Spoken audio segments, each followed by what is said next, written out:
RISEFUEL presents stories where the underestimated rise. Justice strikes with precision, and every quiet voice carries power. This is more than fiction, this is RISEFUEL. Let's ignite the narrative. Make sure to like, share, and subscribe the channel. And let's begin. The crack of a flawless shot thundered through the elite shooters club, followed by a roar of applause from well-heeled patrons clad in designer range. Blake Radcliffe lowered his custom Remington, a cocky grin creeping across his sun-kissed face as the target displayed yet another bullseye.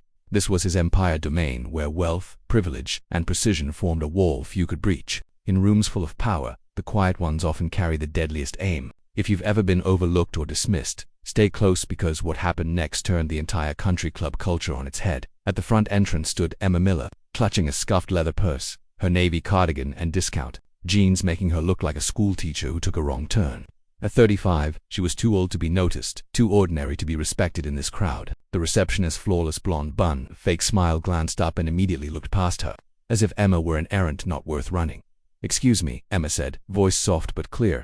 "I'd like to sign up for the open practice session." The receptionist gave her a once-over from Emma's unassuming sneakers to the modest ponytail. "Members only," she replied. "DISMISSIVELY." Emma inhaled deeply, then pulled out a wrinkled envelope.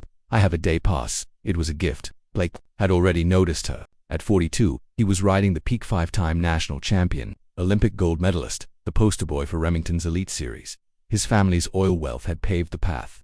His natural gift had taken him the rest of the way. Well, Blake called out loudly, voice laced with mockery. "Looks like someone wandered in from the clearance aisle at Walmart." His entourage burst out laughing, the echo bouncing off the walls like mockery made manifest. Emma, eyes downcast, quietly moved toward the basic lane. Rebecca Johnson, the club's manager and a retired competition shooter, caught the exchange and frowned but remained silent. Emma took a lane at the far edge. She placed her purse down gently and unwrapped a cloth bundle to reveal a well-used Glock 19, functional. Out of place here among the gold-plated toys of the rich. Blake and his crew followed, like vultures scenting easy prey. $10 says she can't even hit the board, one joked. Blake snorted. "Try $10,000. I bet she's never pulled a trigger in her life." He strolled over to her booth, oozing fake courtesy. "Excuse me, ma'am," he said, every syllable soaked in superiority. "You sure you're in the right place? This isn't a quilting class." Emma looked up at last, hazel eyes meeting his piercing blue. Something steady and unreadable passed between them. "I'm just here to practice," she said. Blake leaned in. "Practice, sweetheart. This is a place for real shooters. $10,000 says you can't hit the bullseye from 50 yards. "I don't have that kind of money," she replied evenly. His grin widened. "If by some miracle you land the shot, I pay. If you miss, you walk out and don't come back." Rebecca approached, concern evident. "Mr. Radcliffe, maybe let her practice without interference." Blake waved her off. "Relax, Rebecca. Just a friendly bet." Emma's fingers brushed the gold band on her ring finger. She twisted it once, small, unnoticed. "Unless you were trained to notice." "All right," she said simply. Blake raised an eyebrow, then smirked. "Ladies and gents, looks like we've got ourselves a show." No one registered Emma's subtle shift, how her spine straightened, shoulders squared, and feet anchored. No one noticed the expert grip or controlled breathing, and no one understood what that simple ring meant. 3 years earlier, she had stood in Arlington's hallowed silence, a folded flag clutched to her heart as her husband was lowered into the ground. Master Chief Nathan Miller, SEAL Team 6 sniper, the ghost, decorated, elite, and gone. The dead speak loudest through the lives they've shaped. They'd met in Burlington. A fluke coffee shop encounter turned 6 months of laughter into a wedding. He was a warrior. She was a numbers girl. Somehow it worked. As a CL's wife, Emma learned to live with the silence between missions. He returned with new scars, new shadows. "I wish I could tell you everything," he'd whisper, brushing her cheek. "But no, this you're why I always come home." During one recovery stint, he brought her to a range. "I want to know you can defend yourself," he said, adjusting her stance with care. That first shot changed something in her. They trained together every visit home. Nathan taught her everything: breathing, alignment, discipline. "Shooting's not about rage," he told her. "It's about controlling your breath, your pulse, your fear. Strength isn't how loud you fight, it's how calm you aim." His teammates noticed too. "Boss swears you're better than half our team," one laughed. Their final session was quiet. Nathan barely touched his rifle. He watched her instead. "Promise me one thing," he said in her ear. "Keep practicing, even if I don't come back." After the funeral, the guns stayed locked away. Emma moved to Boston, new city, new job, new silence. Until last week, when Michael Reeves, Nathan's closest friend, sent a package, a day pass, and a handwritten note. "Nathan would want you to keep your promise. 3 years is long enough. Come back to the living." Now, at the elite shooters club, that promise echoed louder than Blake's arrogance. Emma raised the Glock. Everything narrowed. Heard the weapon, the target. She breathed in, held, exhaled halfway and fired. The report snapped through the silence like thunder. The retrieval system hummed loud, slow, anticipatory. Blake still smirked, but there was a twitch in his jaw. He'd seen that stance before. Not here. On battlefields. The target reached him. A single perfect hole, dead center. The room fell silent. People stared. Emma placed the Glock down gently. Her face unreadable. Blake snatched a target, inspecting it. Beginner's luck, he snapped. Anyone can get lucky once. Rebecca stepped forward, mask of professionalism replaced by admiration. That was a remarkable shot, Miss Miller. Emma said. Miss Miller. Rebecca repeated, with a faint smile. Would you care to try our advanced range? Clearly you're no novice. Before Emma could answer, Blake cut in. Hold on, one bullseye doesn't make her a marksman. Let's raise the stakes. Murmurs stirred through the crowd. $50, Blake declared, pulling out his checkbook. 75 yards. Miss, even when you admit you cheated and walk out. Senator Williams placed a hand on Blake's shoulder. Maybe this isn't the best idea.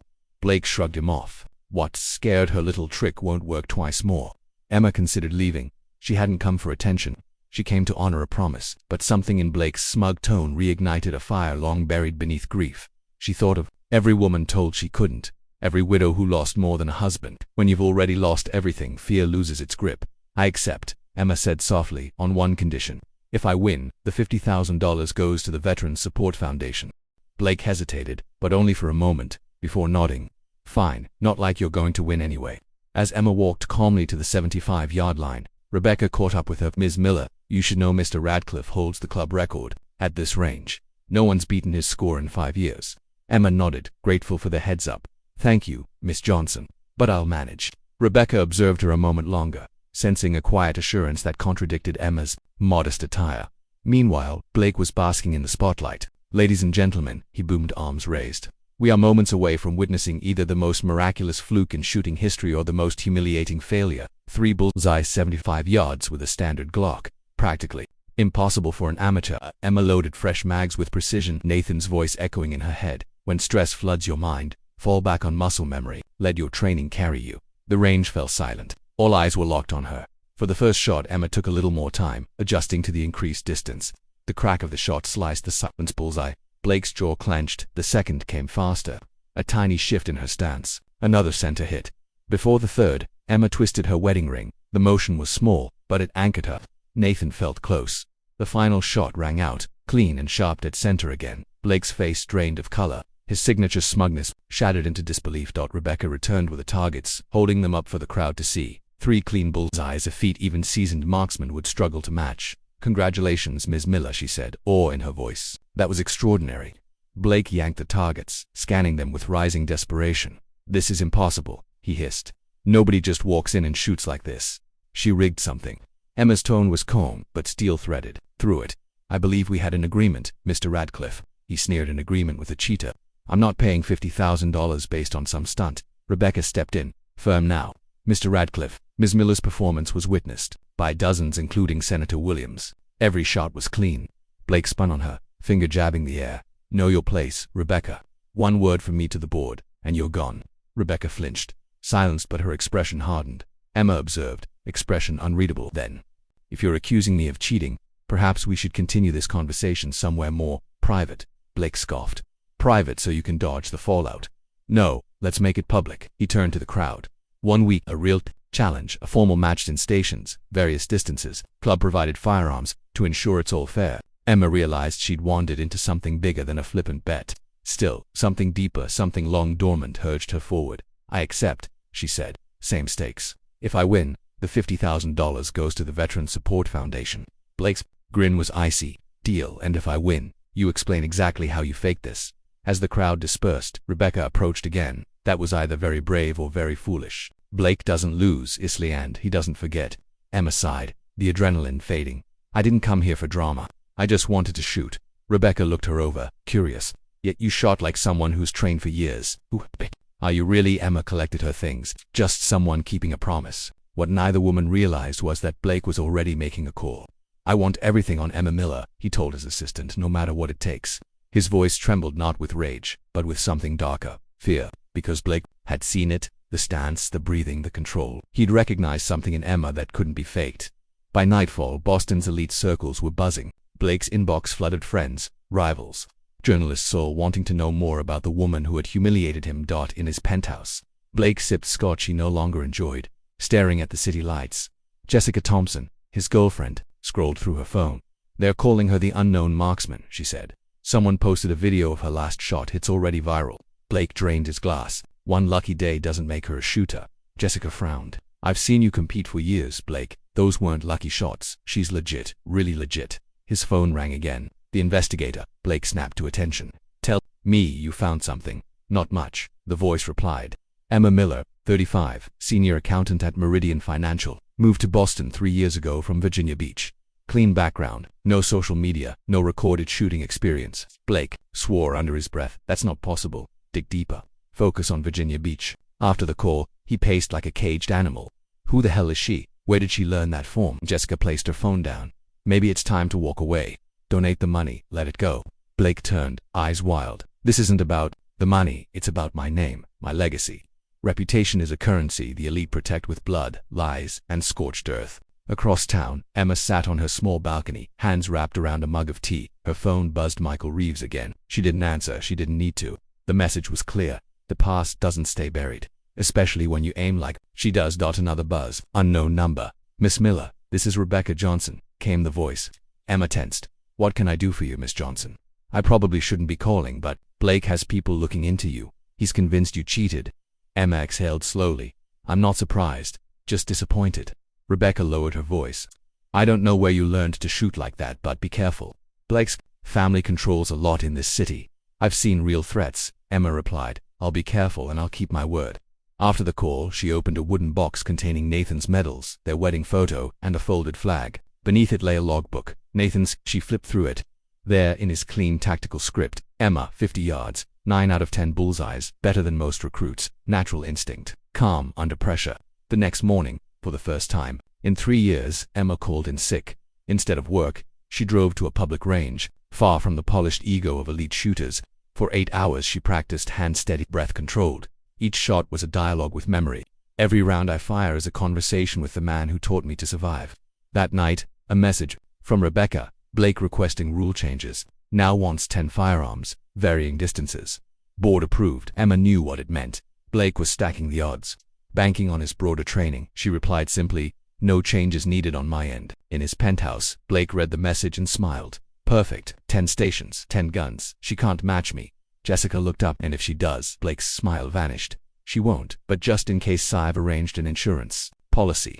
The day before the match, Emma opened the door to find Michael Reeves. "You couldn't return a call," he said, though his eyes were kind.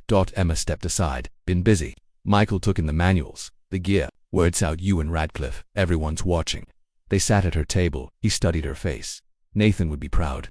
Not just of your shooting, but of this. Of you stepping back into the world." Emma blinked back tears. "That's not what I meant to do. Most battles aren't planned," he said. "They just arrive, but sometimes they're exactly what we need." He reached over, covered her hand. "You're not alone. I've made calls. Friends will be in the audience." At the door he turned. "Be careful. Guys like Blake.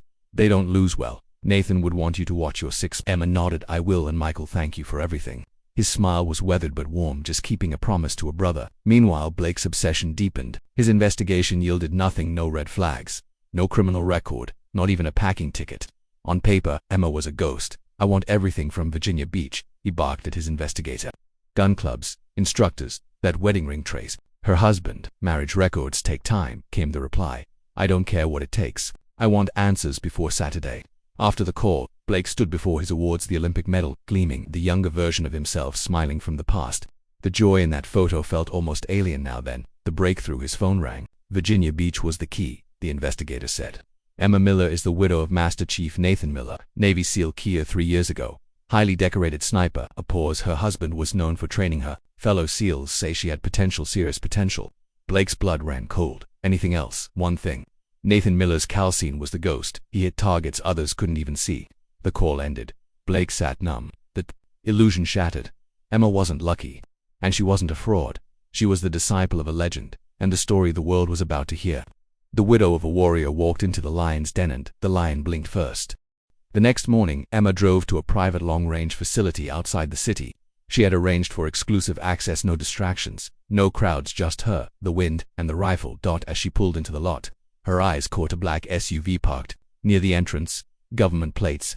Leaning against it stood a tall man with the unmistakable bearing of special operations posture, sharp movements minimal. "Mrs. Miller," he called. "Commander Wilson, Team 3. I served with Nathan in Baghdad, 16. Emma had met many of Nathan's brothers-in-arms over the years, though she didn't recognize this one. "I don't recall Nathan mentioning you," she said evenly. "We weren't in the same squad, ma'am, but in the teams, everyone knew the ghost." He nodded toward the range. "Heard you might appreciate a few pointers on the Macmillan TAC 338. I've run it in the field." Over the next 4 hours, Wilson guided her through the rifle's new subtleties, its unforgiving precision. "Nathan trained you well with pistols," he observed as Emma adjusted her shot. "You've got his breathing, his stillness." He watched her grouping tighten. "This isn't that different, just magnified. Trust what you already know." By early afternoon, Emma was landing shots at distances she'd once considered myth. As they packed up, Wilson handed her a small worn notebook. Nathan's notes, his wind calls, distance corrections, handwritten formulas he swore by. "Might help tomorrow." Emma accepted the notebook as if it was sacred. "Thank you, Commander, but why help me? You don't even know me." Wilson's voice dropped. "When you lose a brother, you protect what mattered to him. Nathan talked about you more than he ever talked about the job. Said you had the calmest hands he'd ever seen on a civilian." As he departed, Emma stood quietly, the notebook pressed to her chest. What began as a personal challenge now carried the weight of legacy. It was no longer just a competition.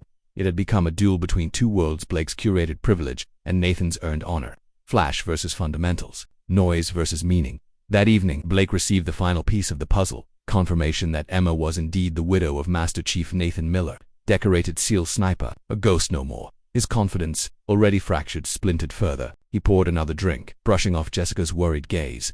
"It doesn't change anything," he muttered. "Experience beats sentiment." Jessica's silence stretched. "Maybe it's time to reconsider. Pay the donation. Cancel the match, before this gets worse." Blake slammed his glass down. "Cancel? Look like I'm running from her." "No. Tomorrow happens." As planned, he picked up his phone, dialing a familiar number. "It's Blake. Are we set?" A curt conversation followed. As he ended the call, Jessica eyed him. "What was that about?" His smile was thin. "Just making sure we're playing fair." The Elite Shooters Club buzzed with energy the next morning. The board had opened the event to the public, transforming it into a high-profile spectacle. VIPs, reporters, and curious civilians packed the stands. Rebecca Johnson coordinated the final checks, noting subtle but deliberate irregularities in several firearms, enough to tilt the field for anyone who didn't know how to adapt. Emma arrived dressed simply, jeans, a navy button-down, and a small duffel bag carrying nothing but ammo, her hearing protection, and Nathan's notebook. Rebecca pulled her aside. "There are issues with some of the gear. Nothing I can flag officially, but enough to mess up anyone unfamiliar." Emma nodded. "Thank you for the warning." Blake arrived flanked by sponsors, oozing confidence in gear. His smile was tight. "Miss Miller," he said, emphasizing her name. "Sleep well. Just a reminder the spotlight can crush the unprepared. Nothing wrong with bowing out." Emma met his gaze. "I'll manage. My husband taught me how to breathe under pressure." The field resembled a combat stadium. Digital leaderboards, professional officiators, live score projections. But Emma's focus narrowed to one thing: the shot in front of her at the start.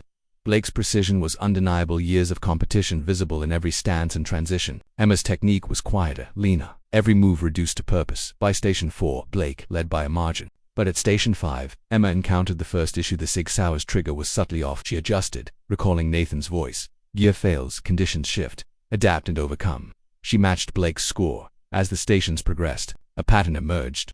Blake excelled at flashy, competition-grade weapons. Emma thrived on the military platforms, the ones Nathan had trained her on. By the 8th station, they were neck and neck. The crowd, once leaning toward Blake, now leaned forward in collective awe of Emma's resolve. Before the 9th station, Blake sidled up to her. "Impressive work, Mrs. Miller. I did my homework. The Ghost's techniques are distinctive." Emma didn't flinch. "Then you also know he valued honor above trophies." She turned to face him fully. "Something to remember as we finish this." They ended Station 9 in a dead heat. It all came down to the final challenge: the Macmillan TAC 338, long range, high recoil, and, not coincidentally, Blake's specialty. Emma approached the rifle and immediately noticed tampering: custom scope angles, modified stock length. Rather than complain, she opened Nathan's notebook. She ran her finger along his old formulas, adjusted accordingly. Blake went first, scoring 9 out of 10 in the inner ring. A strong finish. "Not everyone's built for this kind of pressure," he said, just loud enough to be overheard. Emma took her position, a stillness wrapped around Hertha, same focused calm Nathan once described before a mission. One breath, one trigger pull. Each shot landed perfectly. By the sixth, the crowd was holding its collective breath. Then, a flash, a glint of light across her sightline. A cheap distraction from Blake's entourage. Emma paused, regrouped, and fired. The 10th shot rang out like a verdict. Bullseye. The stadium erupted. Applause turned into a standing ovation. Rebecca's voice over the PA cut through the cheers. Final results. First place, Emma Miller. Blake's smile cracked as he offered a stiff handshake. This isn't over, he muttered. Emma held his hand briefly. For today, it is, and I believe you owe $50,000 to the Veterans Support Foundation. Blake stepped back, snapping. You think this proves anything, that a widow with a lucky streak deserves respect? This was a stunt. His voice rose until Rebecca stepped forward, holding a tablet. The equipment was rigged, Mr. Radcliffe, she said coolly. Security footage shows your technician tampering with gear meant to sabotage Ms. Miller. The crowd gasped. Blake froze, his humiliation now public, undeniable. By Sunday morning, footage of Emma's perfect run and Blake's meltdown had gone viral. Major outlets picked up the story. Emma, now a reluctant symbol of integrity, woke. To a flood of calls, she dialed Michael Reeves. This is bigger than I ever imagined. What do I do now? Michael was quiet for a beat. That depends. Do you want peace or justice? Emma exhaled. Blake hasn't paid, and sabotage is fraud. There should be consequences. At the Radcliffe penthouse, Blake's legal team scrambled. A statement, a donation, a mental health retreat. But Blake resisted. I'm not apologizing. She had military training. That's the real unfair advantage. He was cut off by a knock. Boston PD, Mr. Radcliffe, we have questions about alleged criminal tampering and violations of gaming laws. Days later, Emma met with the Veterans Support Foundation. Colonel James Harrison, retired Marine and director, greeted her. Some of our board members are also Elite Shooters Club members. They've moved to strip Mr. Radcliffe of his records, and handed her a proposal. We've been developing a therapeutic marksmanship program for vets. We'd be honored if you'd join us. 3 days later, she reviewed a settlement, a $100,000 donation, a public apology, and a private meeting. In that meeting, Blake entered subdued. No entourage, no branding. I'm sorry, he said. Everything I built was about being the best. When you threatened that I acted out badly. Emma nodded but remained guarded. I didn't want to threaten anything. I was keeping a promise. You undermined a sport you claimed to love and disrespected a cause that needed your help. I've accepted a 3-year suspension, he said quietly. It's the least I could do. As they stood to leave, Blake extended his hand. You're the finest shooter I've ever competed against. Emma shook it once. Nathan always said I had potential. He just helped me unlock it. 2 weeks later, Emma stood at the new training range, built from Blake's donation and CORPORATE support. Her first class. 6 veterans, each bearing scars, some visible, some not. Good morning, she began. My name is Emma Miller. I'm not a soldier. I'm not a champion. I'm someone who learned that the steadiest hands often belong to those who've shaken the most. 6 months later, at a foundation gala, Emma addressed a packed room. A year ago, I walked into a shooting range for the first time since Nathan's funeral, just trying to keep a promise. Instead, that promise became a mission. When they announced the Nathan Ghost Miller Excellence in Marksmanship Scholarship, Emma's eyes filled. The first recipient, a former Army Ranger, saluted her with reverence. Emma touched her wedding ring one last time. This one's for you, Nathan, for everything you taught me about focus, about courage, and about coming home. And perhaps Emma's greatest victory wasn't winning against Blake Radcliffe. It was rising from grief, rediscovering purpose, and building something that would outlast every headline. Because for everyone who watched her journey from overlooked widow to quiet leader, the message was clear. Never underestimate the quiet ones. Their silence hides storms they've already survived. If this story moved you, inspired you, or reminded you to never back down, hit like, subscribe, and fuel the rise. Got a story idea or character you want to see rise next? Drop it in the comments. Until next time, keep aiming higher. This is